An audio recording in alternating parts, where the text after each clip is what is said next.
Have you ever noticed how quiet a hospital becomes when no one is coming for you?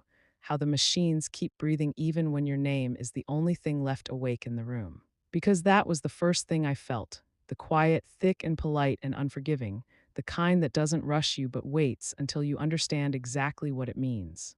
And I understood it the moment the nurse smiled and said I was cleared to go and asked, gently, who would be picking me up, because the question wasn't medical, it was human. And I nodded as if the answer were already on its way, even though my phone was cold in my hand, and I had already checked it too many times, because hope can be stubborn like that. Hope can make you reread the same screen as if the letters might rearrange themselves into a promise if you look long enough. And I told myself there had to be a reason. There always is: traffic, a meeting that ran late, a missed ring, a battery dying at the wrong moment, anything that kept the story clean, because the alternative, that he knew and chose not to, felt too sharp to touch.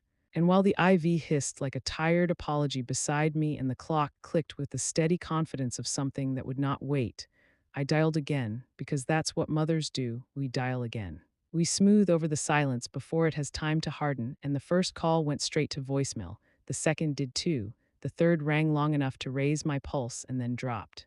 And by the fourth, I felt the familiar tightening under my ribs where worry lives. Not fear yet, just the muscle memory of a woman who learned long ago to keep calm when other people are late. Because calm makes room for them to arrive without shame. And when he finally answered on the fifth call, I barely said hello before the sound changed, sharpened like a drawer slamming shut, and he said it flat, not angry, not apologetic. Just decided that he hadn't forgotten, he'd chosen not to come. And that was when the quiet found its shape, because words do that, they give silence a spine. And I heard laughter in the background then, not mine, never mine, the thin, tight kind that punctuates a joke you weren't invited to. And it landed on me with the casual accuracy of someone who knows exactly where you bruise. And the line went dead before I could ask anything that might expose the truth any further, because he didn't hang up in anger. He ended the call like you end a task you no longer plan to finish. And the machine beside me kept breathing as if nothing had changed, which is what machines do. They keep going, but people don't always. And I sat there with my phone face down like a confession I didn't want to read again. Because something heavier than the anesthesia was settling in, something final, and I thought about how the trees outside the window looked stripped and honest in the late Maine autumn, branches thin and unapologetic. As if they'd decided there was no point pretending to be full when winter was already negotiating the terms. And I wondered when I had started doing the opposite. When I had learned to keep leaves on long after the cold arrived just so no one else would feel uncomfortable. And the nurse came back with papers and a practiced kindness and asked again about my ride. And I lied with a smile that felt older than me, because dignity is a habit you don't break even when it's inconvenient. And I packed slowly, careful of the stitches, careful of the truth, because pain teaches you to move with intention. And every fold of my gown felt like closing a chapter I didn't know had ended. And when I finally stood, the room looked smaller, as if it had already decided I was no longer its responsibility. And I paused at the window one last time, not to cry, but to remember the smell of cinnamon rolls on Christmas mornings, the sound of feet on stairs, the weight of a small hand trusting mine. Because memory can be a rope you hold onto when the floor gives way. And outside the parking lot blurred in that way that isn't rain but refusal. And I told myself again there must be a reason. Because we rehearse kindness for others the way some people rehearse cruelty. And I called a taxi not because I had nowhere to go, but because asking again would have turned choice into begging. And the driver was young and careful and asked if family was waiting at home, and I said no without adding anything else, because sometimes the simplest answer is the most expensive one. And he dropped me at a rental office 3 miles from the hospital and helped me out as if it mattered, which it did, because being seen by a stranger can feel like oxygen when the familiar air has thinned.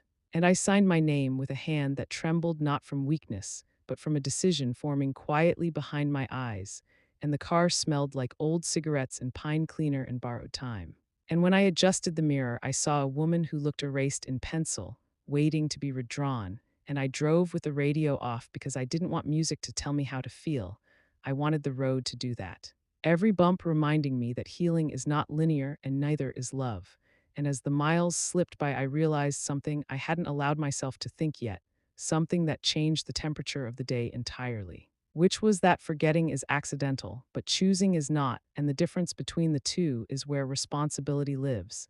And by the time I reached the edge of town, the light had begun to fade in that patient Maine way, not dramatic. Just inevitable, and I understood with a clarity that surprised me that being discharged alone was not the wound. It was the warning, because the real harm was still waiting at the place I thought was home, and I did not know it yet. But the next door I would touch would refuse to recognize me, and when it did, everything I believed about family, belonging, and who held the power would finally be forced to tell the truth, which is why, even now, I can say this without shaking.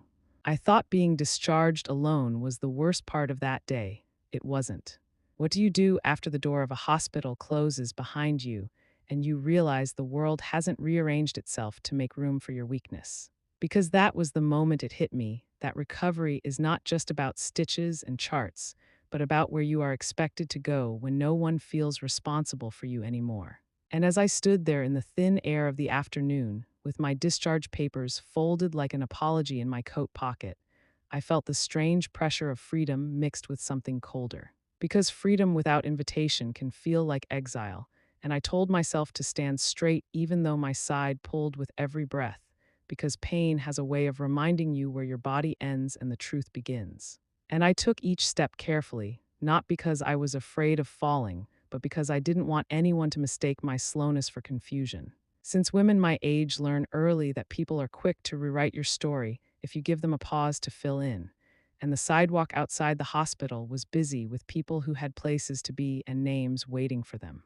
And I moved among them like someone passing through a city that no longer recognized her accent, and when the taxi dropped me at the rental office and drove away, the sound of its engine fading felt final in a way I hadn't prepared for, because engines promise movement even when people don't, and the clerk inside barely looked up as I signed the paperwork, which I was grateful for. Because pity has a weight that presses harder than indifference, and the car they gave me was nothing special, but when I sat behind the wheel, it felt like the last neutral space left to me. A place where no one expected gratitude or silence or explanation, and I adjusted the seat slowly, testing how much my body would tolerate, and noticed how the mirror caught a version of me I hadn't fully met yet.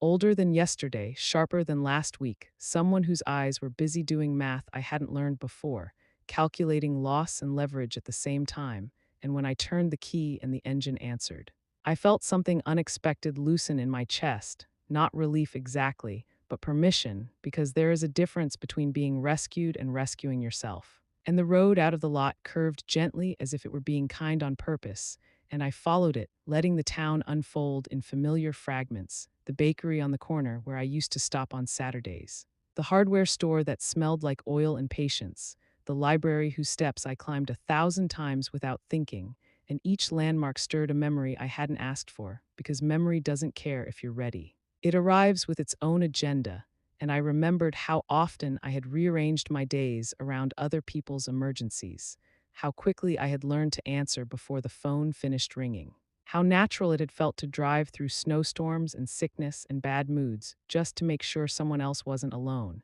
and that realization slid into something heavier when I understood that none of those habits came with a receipt. That care given freely is often remembered selectively, and as the miles lengthened, I noticed how the pain under my ribs pulsed in time with my thoughts, not sharp, just insistent. Like a reminder that bodies keep score even when hearts make excuses, and I kept the radio off because silence was teaching me something I didn't want to miss. Teaching me how quickly the mind reaches for explanations to protect love, how it edits reality to keep hope intact, and I caught myself inventing reasons again. He must be overwhelmed, she must have said something. Tomorrow will look different because hope doesn't disappear all at once. It sheds in stages, and every stage hurts differently. And I wondered when I had last allowed myself to be inconvenient, truly inconvenient. Not just quietly present, because inconvenience forces decisions, and decisions reveal priorities. And the road through Maine has a way of holding you to yourself, the trees thinning, the sky lowering, the light turning the color of old photographs. And as I drove, I realized I was rehearsing what I would say when I arrived. Not an argument, not a demand, just a sentence that would keep the peace. Because peace had become my second language, and I practiced it until the words felt hollow, because the truth was forming underneath, slow and undeniable, that I was not late to be welcomed. I was early to be removed. And that thought settled with a calm that surprised me, because clarity can feel like calm when confusion finally gets tired. And as I turned onto the familiar road toward the house I still believed was mine, the pain sharpened enough to make me inhale carefully, but I welcomed it, because pain meant I was still in my body, still capable of choosing my next move, and the houses passed by with their lights coming on. Windows glowing with the casual intimacy of people who expected each other to return, and I felt a flicker of something like grief, not loud, just steady, because grief doesn't always announce itself. Sometimes it just sits down beside you and waits, and I slowed as I approached the driveway, noticing details I hadn't before, the way the hedges looked trimmed by someone else's hand, the porch light brighter than I remembered. The welcome mat newer, like a smile that didn't include my name, and even then I told myself not to assume anything, because assumption feels rude when you've spent a lifetime explaining other people away. And I parked and sat for a moment with the engine idling, listening to it hum as if it were asking whether I was ready, and I wasn't, not really. But readiness is not a requirement for truth, and I reached for my bag, braced my side, and stepped out, telling myself again that I was just tired, that everything would make sense once I rested, because hope is stubborn right up until it isn't, and I climbed the steps slowly, aware of how each one asked something of me. And when I reached the door, I felt a strange hesitation, not fear, but recognition, like the air had shifted just enough to warn me that something fundamental had changed, and I told myself not to dramatize it, not to let imagination outrun reality, and I slid my key toward the lock with the ordinary expectation of entry, because ordinary expectations are the last thing we give up, and when the metal met resistance instead of welcome. When the familiar turn failed to happen, I felt the day rearrange itself in an instant, because in that small refusal lived the answer to every call that hadn't been returned, every explanation I had rehearsed, every kindness I had offered without conditions. And as I stood there with my hand on the door, understanding arriving faster than comfort, I realized that leaving the hospital alone hadn't been the end of being wanted. It had been the beginning of being replaced, and the door was about to make that undeniable. Have you ever driven a familiar road and felt like it was watching you instead? Like every mile knew something you didn't yet have the courage to admit, because that was how Maine felt to me that afternoon, patient and unbothered, stretching out in long, quiet lines as if to say nothing would rush my understanding. And I drove with both hands steady on the wheel, not because I felt steady, but because habit can impersonate strength when you need it to. And the sky hung low and heavy the way it does before it decides whether to forgive you with light or punish you with weather. And I kept my eyes forward, even as memories kept rising in the corners, uninvited and precise. Because the road home has a way of unlocking storage you thought was sealed.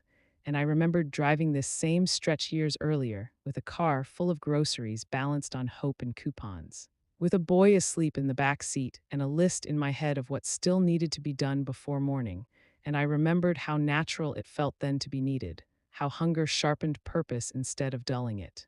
And I wondered when usefulness had become something people assumed would simply expire, and the pain under my ribs pulsed in quiet agreement, reminding me that bodies don't care about sentiment, they care about facts. And the fact was that every bump in the road echoed through stitches that were still learning their limits, and I breathed carefully, counting between inhales, because control can be a kindness you offer yourself when everything else feels negotiable. And the radio stayed off because silence was doing enough work already. And as the miles slipped by, I noticed how the landscape looked stripped of decoration, trees thin and honest, fields resting under the assumption that something else would come later, and I realized that land knows about waiting without begging, about losing what it shows and keeping what it needs underground. And that thought followed me like a lesson I hadn't asked for but couldn't refuse, and I caught myself rehearsing again, practicing the gentle version of surprise I would wear when I arrived.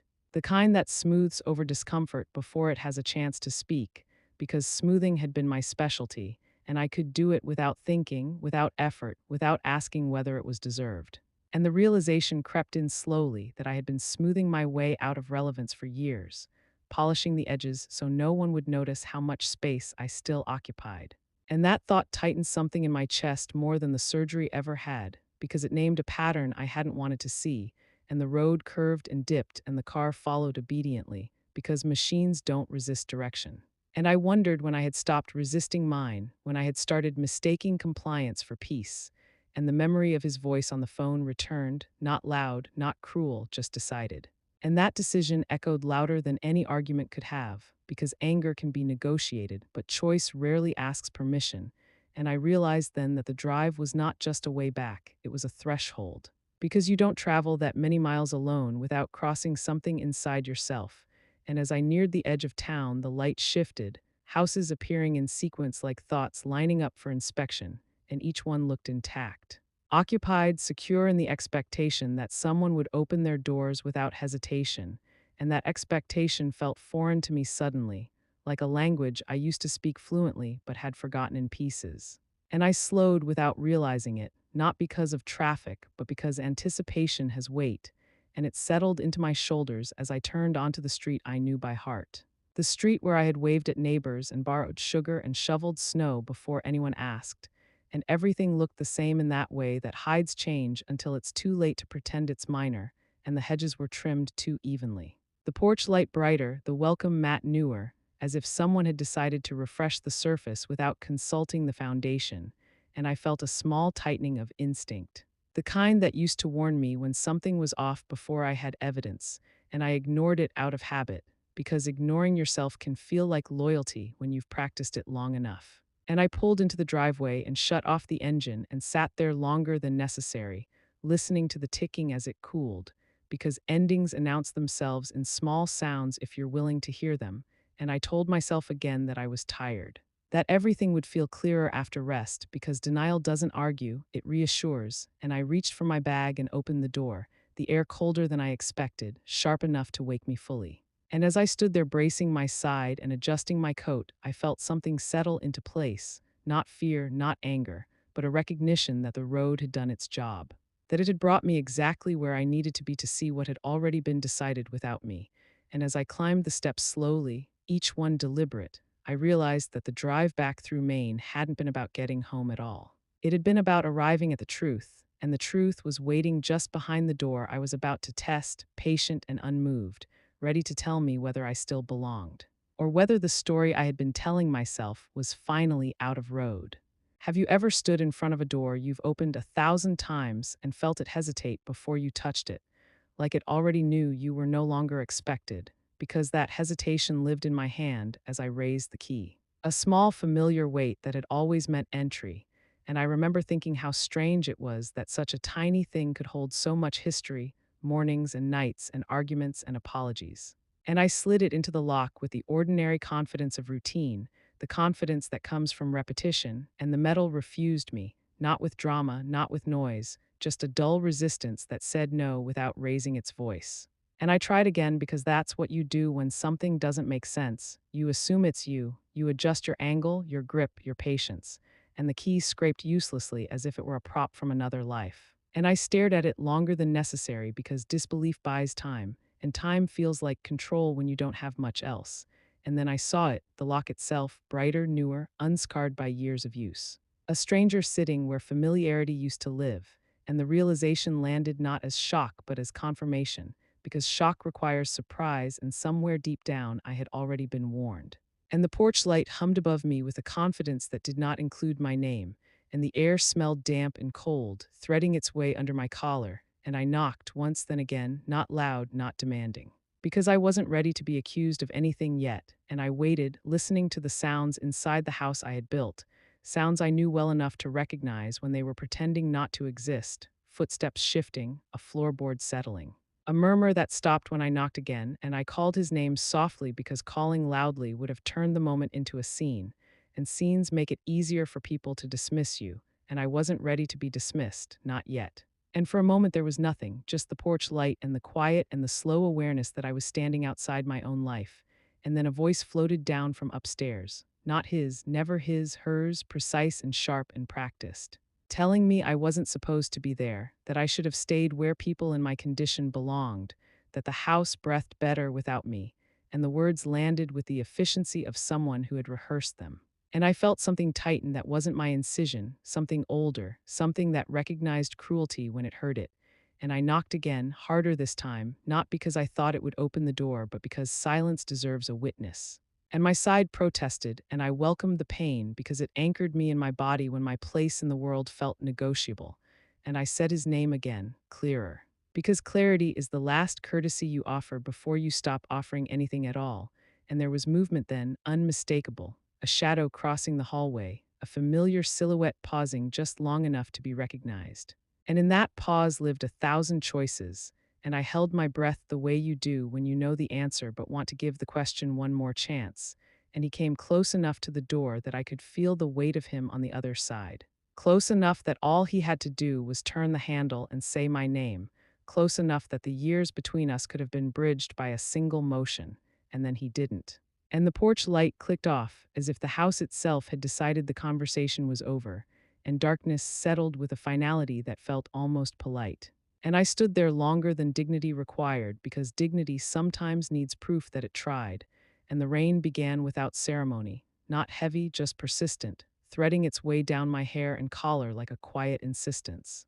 And I realized then that being locked out is not the same as being unwelcome, because unwelcome can be temporary, but locked out requires intention, planning, a decision made in daylight and carried out without you. And that understanding shifted something fundamental, because it meant the phone call from the hospital had not been an accident, the missed ride had not been confusion, the silence had not been oversight, it had been coordination. And I turned back toward the car with steps that felt heavier than the ones that brought me here, because leaving is always heavier than arriving when you still care. And the wet concrete gleamed under the streetlight like a mirror I refused to look into, and I sat behind the wheel without starting the engine, hands resting where they had rested for decades, and stared at the dark outline of the house that had once been mine. And I noticed details I had missed before: the new mat, the trimmed hedges, the curated welcome that did not include me. And it occurred to me with a clarity that did not hurt as much as it should have that they had not just changed the locks. They had changed the story, and I had been edited out quietly, efficiently, without a draft sent for review, and that realization did something unexpected. It steadied me, because confusion is exhausting and certainty. Even painful certainty conserves energy, and I backed out slowly, headlights sweeping across the steps where I had once stood waving at neighbors with a child on my hip, and no one waved now, and the road accepted me without question, which felt generous in a way the house no longer did. And I drove to the only motel still willing to accept cash, because cash does not ask why, and the room smelled like old detergent and resignation.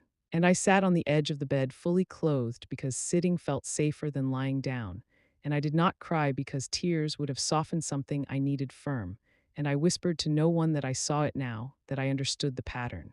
Because understanding is the moment you stop negotiating with what hurts you, and as the rain ticked against the window like a clock that refused to be ignored, I made a quiet decision that did not announce itself as revenge or justice or anything dramatic, just a decision to stop explaining myself to people who had already decided who I was. And I realized with a calm that surprised me that the locks had done me a favor, because by closing one door so completely, they had opened something else entirely, something that would not require permission. And as I lay back at last and stared at the ceiling, feeling the stitches pull and settle, I understood that this was not the end of being turned away. It was the beginning of remembering exactly who I had been before anyone thought they could erase me. And if they believed the locks were the final word, they were about to learn how wrong that assumption was. Because the next thing I would touch would not be metal or wood, it would be paper, and paper remembers everything. Have you ever noticed how people start talking about you in the past tense while you're still standing right there, breathing, listening? Because that was the shift I finally understood in that motel room, that the problem was never that I had changed. It was that I still existed in a way that complicated the version of life they wanted to live. And as I sat there with the heater rattling like it had something to prove and the smell of old detergent clinging to the air, I realized that before I had been someone's mother, before I had been an obligation or a background presence or a quiet inconvenience, I had been a woman with a name that people said carefully, a woman whose hands made things that mattered, whose days were full before anyone needed her to shrink them, and memory came not as comfort but as clarification, because clarity doesn't always soothe, sometimes it sharpens, and I remembered my shop small and sunlit. The bell above the door that rang differently depending on who walked in, the way fabric spoke if you listened long enough, how I could tell the weight of a life moment just by the way someone held a dress to their chest. And people trusted me with beginnings and endings, weddings and funerals and everything in between, because trust grows quietly when you show up consistently.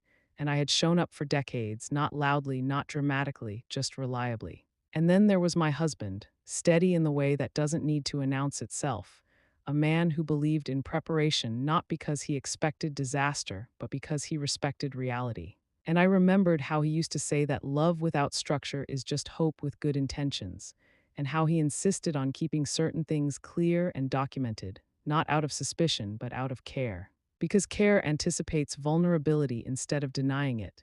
And when he got sick and the world narrowed to hospital rooms and quiet conversations, he held my hand and spoke plainly about the future. Not about fear, but about protection, reminding me that people change under pressure and that dignity is easier to preserve when you don't rely on someone else's mood. And I had listened because I trusted him. And because trust doesn't need persuasion. And after he was gone and I moved back, folding my life into a house that still smelled faintly of him, I carried that advice like a folded note I didn't need to read often to remember. And at first, everything had seemed possible, new beginnings layered gently over old foundations. And I mistook tolerance for welcome because the difference is subtle when you want it to work. And slowly the language around me shifted. Comments disguised as jokes, questions that weren't really questions, glances that lingered just long enough to assess rather than include. And I absorbed them the way women are trained to, quietly, assuming the burden of adjustment was mine. And I didn't notice at first how often my presence was framed as generosity on their part, how often my history was treated like clutter that needed better storage, and the word inconvenient began to hover without being spoken. Hovering in the way meals were planned without asking, in the way conversations paused when I entered a room, in the way my name was used only when something needed doing. And I realized too late that I had been recast from contributor to complication, and that realization hurt more than the lock because it explained the lock. And sitting there in that room, I understood that I had been edited down slowly. Not erased all at once, because erasure works best when it looks like consensus. And the worst part was not the cruelty itself, but the expectation that I would accept it gracefully, that I would continue to smooth the edges. To shrink my needs, to accept less space without complaint, because I had done it before, because I was good at it, and that skill had been mistaken for consent. And I thought about all the moments I had been praised for being easy, for not making a fuss, for understanding, and how that praise had trained me to disappear efficiently. And the thought settled heavy and undeniable that being agreeable had cost me more than it had ever protected me. And with that thought came something else, something steadier, because if my value had been minimized through repetition, it could be reclaimed through remembrance. And I remembered the documents my husband insisted on, the papers filed carefully. The quiet preparations made without drama, not as a weapon but as a safeguard. And for the first time since the hospital, I felt a shift that wasn't grief or anger but alignment, the feeling of disparate pieces clicking into place. Because the story they were telling about me depended on my passivity, and I was no longer interested in maintaining it. And I realized then that inconvenience is often just another word for boundary, used by people who benefited from the absence of one. And the motel room felt smaller as that understanding grew, not confining, just temporary, like a waiting area before a decision is acted upon. And I sat there longer than necessary, not because I was afraid to move, but because I wanted to be precise, because precision matters when you've been underestimated. And I thought about how often I had been told to let things go, to be the bigger person, to keep the peace, and how peace had always required my silence and never theirs, and that imbalance finally named itself as something I did not have to accept anymore. And I understood with a calm that surprised me that remembering who I was did not require confrontation. It required action, and action begins quietly, without announcement, without asking permission from people who have already shown you their answer. And as I lay back and listened to the heater rattle itself into temporary order, I felt the decision settle fully, not as revenge but as reclamation. Because reclaiming does not shout, it documents, it prepares, it moves deliberately. And if they believed I had been reduced to a problem they could manage by changing a lock, they had misunderstood the nature of what they were dealing with. Because before I had been inconvenient, before I had been background, before I had been something to work around, I had been someone who built, someone who planned, someone who understood the value of keeping things in writing. And that understanding was about to become very relevant, because the next thing I would do would not involve knocking or calling or explaining. It would involve opening something that had been waiting patiently for the moment I finally remembered myself, and once that door opened, there would be no editing me out again. Have you ever realized that the way people treat you when they think you're not listening tells you more than anything they've ever said to your face? Because that was the understanding that settled in after the lock, after the motel, after the remembering. When the pattern finally revealed itself not as a series of isolated moments, but as a performance that had been rehearsed without me, and once you see a pattern, you can't unsee it. You can only decide whether you will keep living inside it. And as I began to replay the months leading up to that night, the small humiliations lined up with an order that felt almost intentional. The way conversations stopped mid sentence when I entered a room. The way laughter changed pitch as if adjusting to a different audience. The way my presence was acknowledged just enough to avoid accusations, but never enough to feel welcome. And I saw how my silence had been interpreted not as patience, but as permission, because people test boundaries softly before they cross them loudly, and I had passed every test by saying nothing.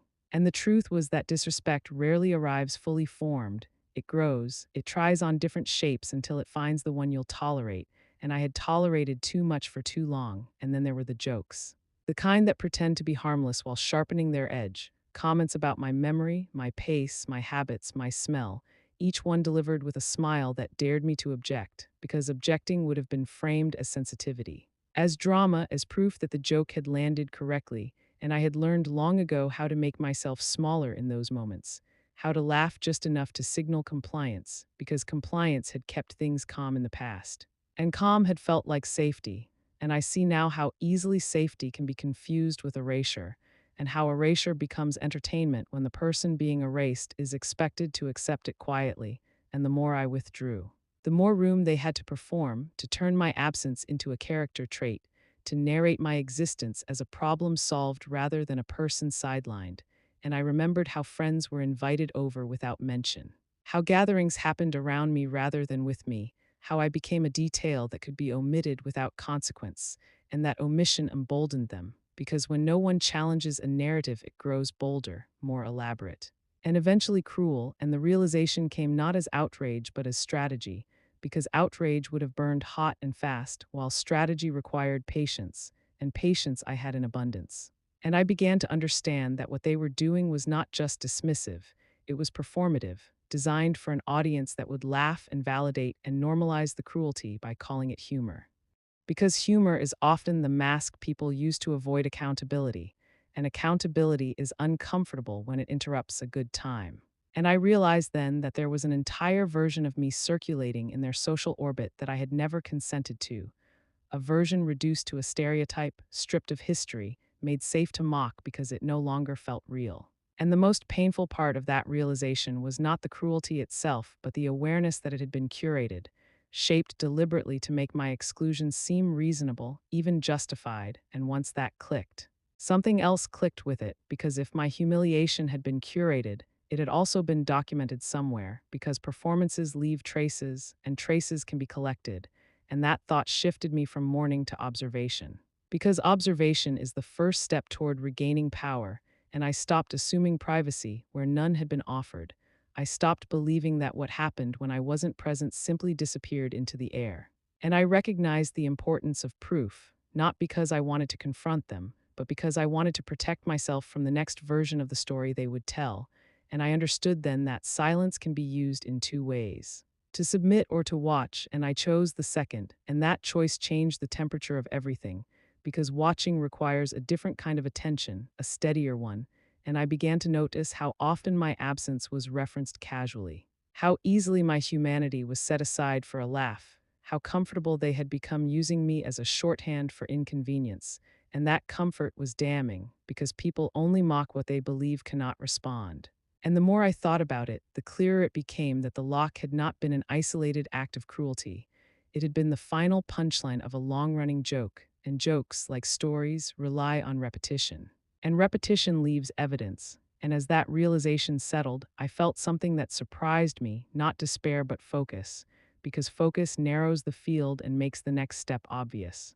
And the next step was not to demand respect from people who had already decided I was unworthy of it, but to document the disrespect so thoroughly that it could no longer hide behind laughter, and that required restraint. Because reacting would have alerted them, and I needed them comfortable, confident, careless, because carelessness reveals truth faster than confrontation ever could. And so I stayed quiet, not out of fear, but out of intention. Because intention changes the meaning of silence entirely. And as I lay there in that motel room thinking through every interaction with new clarity, I realized that the entertainment they had built around me depended on my invisibility. And invisibility is powerful when you choose it, because people behave differently when they think no one is watching. And the irony did not escape me that the woman they believed too old, too irrelevant, too quiet to matter was about to become the most attentive audience they had ever had, and that understanding carried with it a strange calm. Because the moment disrespect becomes entertainment is the moment it leaves the realm of misunderstanding and enters the realm of evidence. And evidence does not argue, it waits. And as I closed my eyes that night, not to sleep but to think, I knew with certainty that whatever they had been laughing about behind closed doors was about to step into the light. And when it did, the laughter would stop, because the next thing I would do was not ask them to see me differently. It would make it impossible for anyone to pretend they hadn't seen exactly who they were. Have you ever had a moment where the truth doesn't rush at you but waits patiently until you're ready to look straight at it? Because that was how it arrived for me, not as a shock but as a confirmation. The kind that settles your stomach instead of turning it. And once I understood that disrespect had become entertainment, the next realization followed quietly and inevitably, which was that performances are never as private as the performers believe, because people who feel safe mocking others grow careless, and carelessness leaves fingerprints. And I had lived long enough to know that when a story is being told about you without your consent, the most dangerous thing you can do is rely on memory alone, because memory can be challenged, reframed, dismissed as emotional. But records have a stubbornness that feelings don't, and that stubbornness protects you when you are no longer interested in arguing. And so I did something I never imagined I would need to do. Not because I wanted revenge, but because I wanted accuracy. Because accuracy is the only language power truly understands. And I reminded myself that preparation is not paranoia when harm has already been demonstrated. It is simply self-respect arriving late, and I moved carefully, deliberately, because I did not want suspicion. I wanted normalcy, the kind that encourages people to behave exactly as they always have. And I learned very quickly that when people think the room belongs to them, they say things they would never put in writing. And I noticed how easily mockery flowed when they believed it would evaporate the moment the laughter ended. How easily exaggeration replaced truth when no one challenged it. And the more I listened, the more I understood that what hurt was not just the content of the jokes, but the confidence behind them. The assumption that nothing they said would ever matter beyond the moment, that no one would ever hold it still long enough to examine it. And I let that assumption live, because assumptions are useful when they underestimate you. And time passed not in dramatic leaps, but in ordinary days, meals prepared without me, conversations carried past me, doors closed gently but firmly, and through it all I paid attention, not with anger but with precision. Because precision requires calm, and calm is easier when you stop hoping people will change. And I reminded myself repeatedly that this was not about catching them in a single moment of cruelty. Because cruelty explained away can be reframed as stress or humor or misunderstanding. This was about pattern, because patterns tell the truth people spend years hiding, and then one evening, without announcement, the pattern revealed itself completely, not in fragments or whispers, but as a full performance, complete with audience and applause. And when I saw it later, sitting alone with the quiet hum of a room that did not ask me to disappear, I did not cry, I did not gasp, I did not even feel surprised, because surprise requires expectation, and expectation had already been withdrawn, and what I felt instead was a cold, steady clarity, because there it was, unmistakable. Not an interpretation, not a misunderstanding, but a version of me transformed into a joke so casually that it took my breath longer than the surgery ever had, and the laughter around it was not nervous or accidental. It was comfortable, rehearsed, supported, and that detail mattered more than anything else, because it meant the cruelty had been normalized, agreed upon, shared, and I watched it from beginning to end without looking away. Not because I wanted to punish myself, but because looking away would have handed them a victory they didn't deserve. And as the final moments played out and the room fell quiet again, I sat there longer than necessary, letting the weight of it settle where denial used to live. And in that stillness, I realized something that changed the way I understood power entirely, which was that evidence does not require confrontation to be effective. It only requires preservation, because preserved truth has a way of traveling further than anger ever could. And I moved carefully after that, methodically, because method is the opposite of panic. And panic is what people expect from women they have hurt: panic and pleading and noise.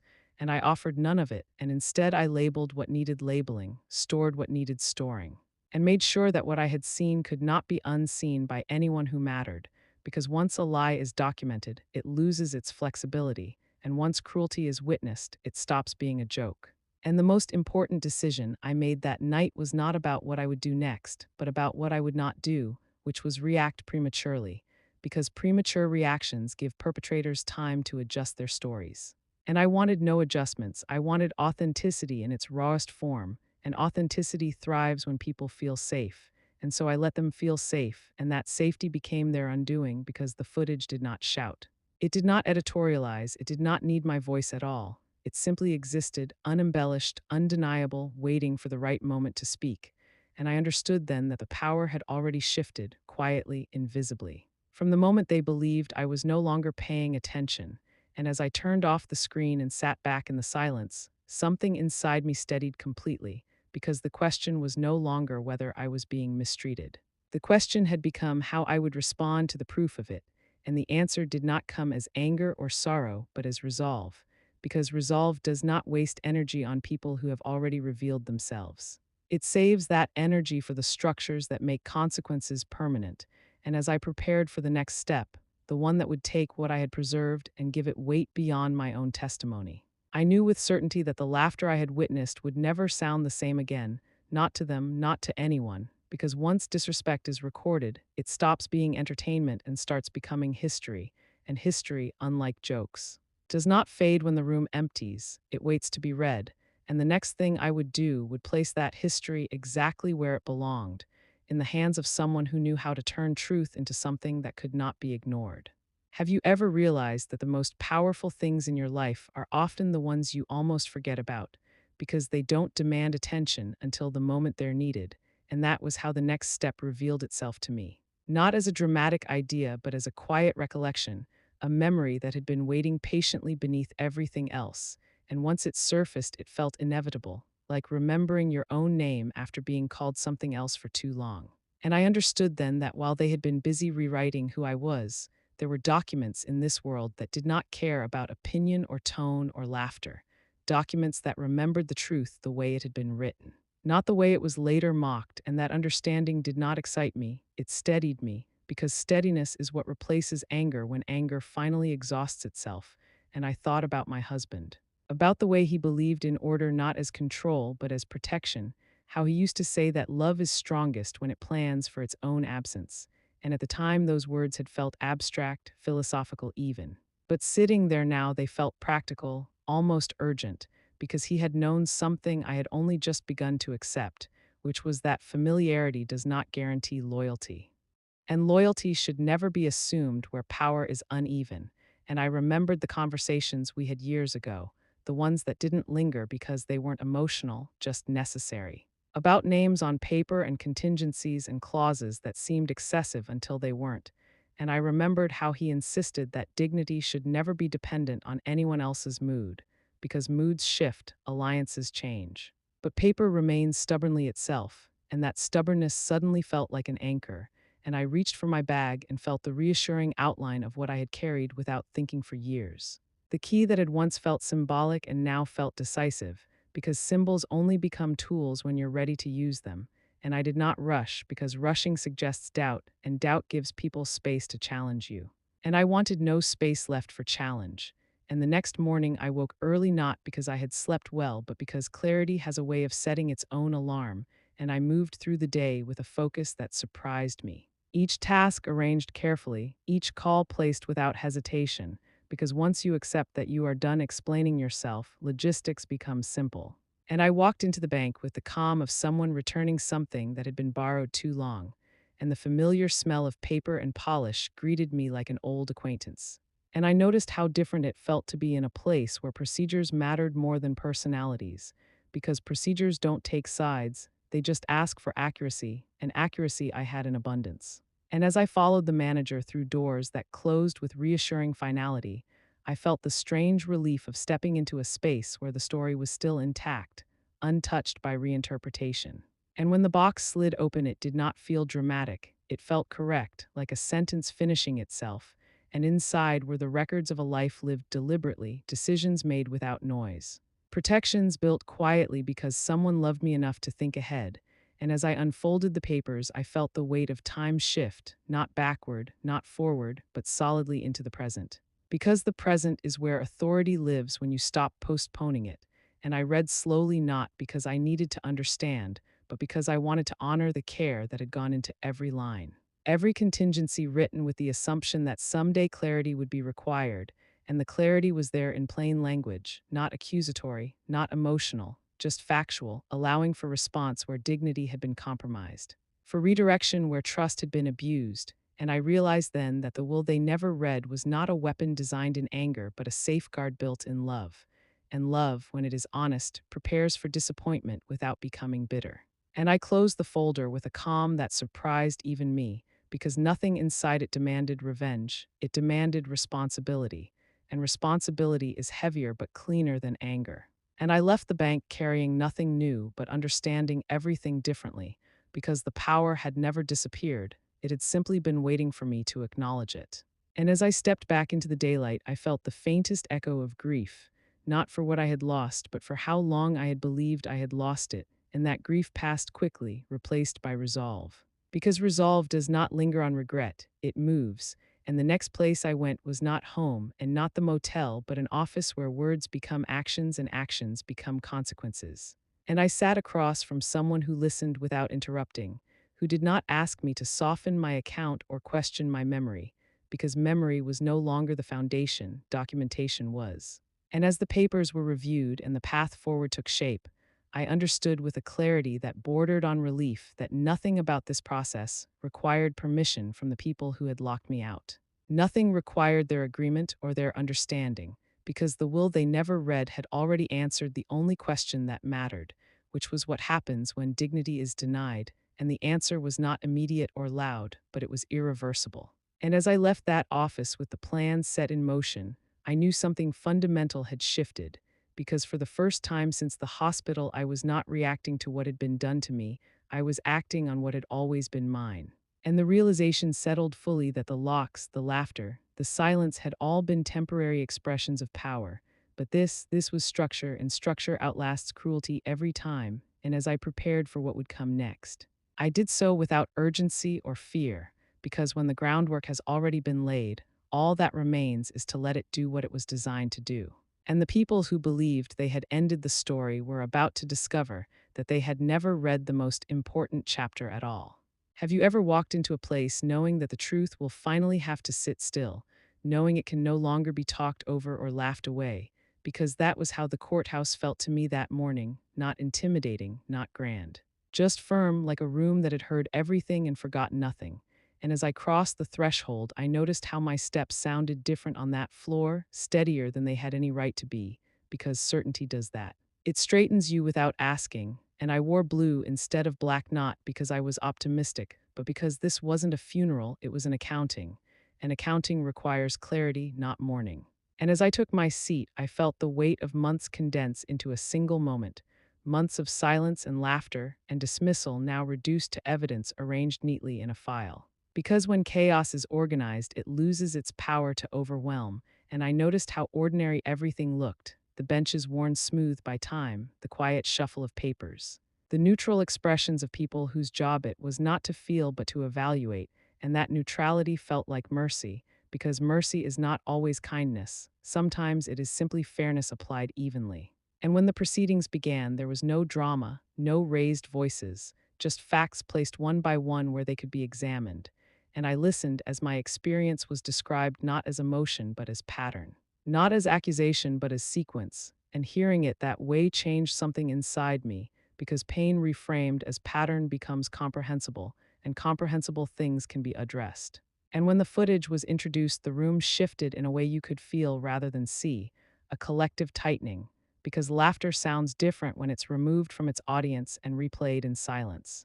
And the jokes that had once felt protected by familiarity suddenly sounded thin, exposed, because context had changed. And context is everything when people claim they didn't mean harm. And I watched faces react not to my pain, but to the clarity of what had been done, because clarity leaves little room for interpretation. And when the room returned to light, there was no applause, no reaction at all. Just the quiet understanding that something irreversible had been seen, and I realized then that being believed does not always come with validation or comfort. Sometimes it simply comes with acknowledgement. And acknowledgement is enough when you've been erased. And as the arguments unfolded, I heard familiar defenses offered calmly, explanations that relied on misunderstanding and intent and humor.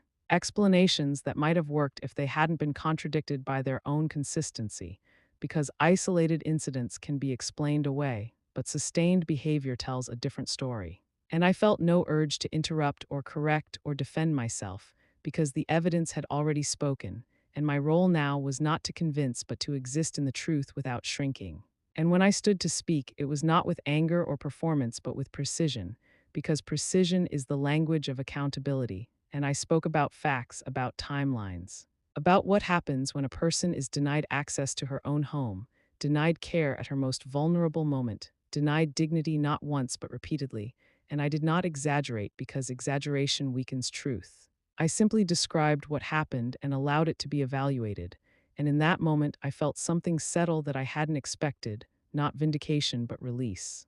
Because once something is placed on record, it no longer belongs solely to you, it becomes part of a larger understanding, and that sharing is what lifts the weight, and when the decision was delivered, it came without flourish. Just words that landed firmly and stayed, words that acknowledged harm, affirmed responsibility, and outlined consequence, and I felt no rush of triumph, no surge of satisfaction, because justice rarely feels like winning. It feels like alignment, like things returning to their proper places after being disordered. And as I listened, I realized that the most significant outcome was not what was granted or ordered, but what was recognized. Because recognition restores a person's position in the world, and positions matter. And as the room slowly emptied and the ordinary sounds returned, I remained seated for a moment longer than necessary, letting the reality of it settle not as an ending but as a turning, because endings suggest closure and this was something else entirely, a redirection. And when I finally stood and walked back into the daylight, I noticed how the air felt lighter not because my circumstances had changed instantly, but because the truth no longer required defense. And that is a freedom few people recognize until they've lived without it. And I understood then that the court had not given me back what I lost. It had acknowledged that it was never theirs to take. And that acknowledgement would ripple outward in ways I didn't need to control, because control was never the goal, restoration was. And as I moved forward into what came next, I did so without urgency or fear. Because when the truth has been heard in a room designed to listen, the work of shouting is finally over, and the silence that follows is not empty, it is settled, and that settled silence carried me into the next phase of my life, where consequences would unfold not as punishment but as structure, and structure, once set, does not need constant attention, it simply does its work. Have you ever noticed how people assume the story ends the moment a verdict is spoken, as if justice is a finish line instead of a doorway, because that assumption followed me out of the courthouse that day, visible in the way strangers glanced and then looked away, in the way some people expect triumph or bitterness and don't know what to do with calm, and I carried that calm carefully, not because it was fragile but because it was earned. And as the days unfolded, I realized something important, which was that consequences don't need to look like punishment to be complete. They need to look like intention, and intention has a way of rearranging the future quietly, without spectacle. And when I returned to the house, it felt different, not empty, not haunted, just paused, like a place waiting to be told what it was going to become next, and I walked through each room slowly. Not with nostalgia, but with assessment, because nostalgia ties you to what was, while assessment frees you to decide what comes next. And I noticed how much of the space had been curated for appearance rather than comfort. How corners once softened by habit had been sharpened by design. And that observation clarified something I hadn't fully articulated before, which was that the house had already stopped being a home long before the locks were changed, and recognizing that allowed me to release it without grief. Because grief requires attachment and attachment requires belonging, and belonging had already been withdrawn, and I thought about the word inheritance, how it's often framed as reward rather than responsibility, and how easily people forget that what they receive without effort is rarely understood with care, and that thought guided my next decision more than anger or satisfaction ever could. Because I was not interested in reclaiming something just to sit inside it alone. I was interested in ensuring that what had been taken from me would no longer be used as a stage for cruelty. And once that became clear, the path forward felt almost obvious, and I met with people who understood transition not as loss but as redirection. People who worked quietly with women who had been edged out of their own lives by neglect, by indifference, by the slow violence of being made invisible. And as I listened to their stories, I recognized pieces of my own in each one. Not in detail, but in pattern, because patterns repeat when they're allowed to, and interruption is the only thing that stops them. And I realized that the house could become an interruption. Not for me alone, but for others who needed a place where dignity was assumed rather than negotiated. And that idea settled with a rightness that didn't require debate. And when the paperwork was drawn up and the decisions formalized, there was no sense of sacrifice, because sacrifice implies loss, and this felt like alignment, like placing something exactly where it belonged. And the day the final signatures were completed, I stood on the porch one last time, not to say goodbye, but to witness the transition, because witnessing matters, it marks intention, and I noticed how quiet the street was. How ordinary everything looked, and that ordinariness felt like confirmation, because meaningful change rarely announces itself with noise, it integrates. And as the sign was placed and the keys exchanged, I felt the strange satisfaction of knowing that something once used to diminish me would now be used to restore others. And restoration is a form of justice that doesn't need an audience. And in the weeks that followed, the house filled again, not with laughter that excluded, but with voices that belonged, with movement that felt purposeful rather than performative. And I watched from a distance at first, not because I didn't care, but because letting go also requires trust, and trust is rebuilt by observation. And observation confirmed what I had hoped: that space shapes behavior.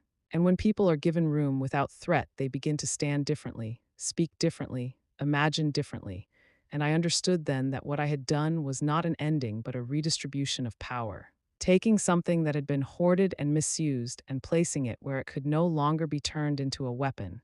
And that redistribution felt like relief rather than revenge, because revenge keeps you tethered to the people who hurt you, while relief loosens the knot entirely. And I noticed how little I thought about them as days passed, not because I was suppressing anything, but because my attention had finally shifted to something that didn't require constant defense.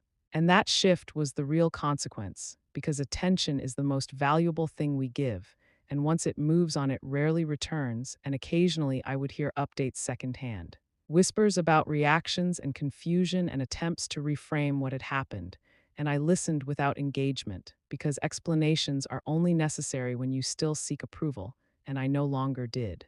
And the most surprising part of all of it was how quiet my life became, not empty, just unburdened, because when you stop carrying other people's distortions of you, you have more room to breathe. And that breathing space revealed a truth I hadn't anticipated, which was that I had never wanted to win against anyone. I had only wanted to live without being diminished, and now I was. And as the days shortened and the light shifted toward winter, I felt a deep certainty settle in, the kind that doesn't announce itself but stays, that what I did with everything was not about taking something back. It was about placing it forward, into a future where it could no longer be used to lock anyone out, and that understanding carried me gently toward what remained, because while the past had been addressed and the present restructured, there was still one final piece of the story waiting, not in property or courtrooms or decisions, but in how I would choose to close the door on what no longer deserved access to me, and that choice, I knew, would be the quietest and most permanent one of all. Have you ever reached a point where silence no longer feels heavy but clean, where the absence of certain voices becomes proof that you finally chose yourself? Because that was how the last chapter began for me. Not with noise or confrontation, but with an unexpected stillness that felt earned. And as winter settled in and the days shortened, I noticed how little space the past occupied in my thoughts. Not because I had forgotten it, but because it no longer required supervision, and that realization carried a kind of freedom I hadn't known before. the freedom of no longer waiting for acknowledgement from people who had already decided who I was, and I moved through my days with a steadiness that surprised even me. Finding comfort in ordinary rituals that belonged entirely to me now, morning light through a window, the quiet satisfaction of finishing something without interruption, the knowledge that no one would be taking inventory of my presence anymore, and occasionally news would reach me the way echoes do, distorted and delayed. Stories about confusion and regret and attempts to explain what could no longer be reframed, and I listened without leaning in, because leaning in is how you invite things back, and I had learned the cost of that. And once there was a message left for me, a voice I recognized immediately, older somehow, uncertain, speaking carefully as if words might collapse under their own weight, saying there was misunderstanding, that things had gotten out of hand. That intentions hadn't been cruel even if outcomes were, and I let the message end without responding, not because I wanted to punish, but because clarity does not require dialogue. And dialogue would have suggested that something was still open, and it wasn't, and that was perhaps the most difficult and most important boundary I had ever drawn, because mothers are trained to respond, to fix, to absorb discomfort so others don't have to feel it, and choosing not to respond felt like stepping out of a role I had performed my entire adult life, but the relief that followed confirmed I had made the right choice. And I realized then that forgiveness is not the same as access, and peace does not require reconciliation. It requires truth respected at a distance. And as I settled into this new rhythm, I found myself thinking less about what had been taken and more about what had been preserved: my sense of self, my authority over my own life, my ability to decide who belonged in my days. And those preservations mattered more than any restitution ever could, because restitution replaces things, while preservation restores identity, and identity is what people try hardest to take when they want control. And I noticed how differently I carried myself, not proudly, not defiantly, just honestly, without apology. And that honesty simplified everything: conversations, decisions, even memories. Because memories no longer needed editing to protect anyone else's image, and I could remember the good without using it to excuse the harm, and that balance felt like maturity rather than bitterness. And on one quiet evening, as snow began to fall softly outside, the kind that erases edges and makes the world feel briefly forgiving, I sat alone and realized that the house I lost had given me something unexpected. A final lesson about permanence, which was that walls and locks and documents matter, but they matter less than the internal structures you build when you finally decide your worth is non-negotiable. And that decision had changed everything more thoroughly than any court ruling ever could. And I understood then that the story people feared most was not the one where I took something away. It was the one where I no longer needed anything from them at all, because need is leverage, and I had released it. And as the night settled and the world grew quiet again, I felt no urge to look back or forward aggressively. Because the present was sufficient, and sufficiency is a rare and powerful state, and if someone were to ask me now what the ending of this story was, I would tell them there wasn't one in the way people expect. There was simply a closing of a door that had been left open too long, and unlike before, this time I held the key, and I knew exactly who would never be given a copy again, and that knowledge didn't feel cold or cruel, it felt precise. Because precision is what remains when emotion has done its work, and as I turned off the light and let the quiet settle fully, I understood with certainty that no one could lock me out now, not of a house, not of a life, not of myself. Because I had rewritten the only will that truly mattered, the one that decided who I was willing to abandon. And the answer, finally, was no one but the people who taught me that loving them required losing me. And that was a lesson I would never need to learn twice.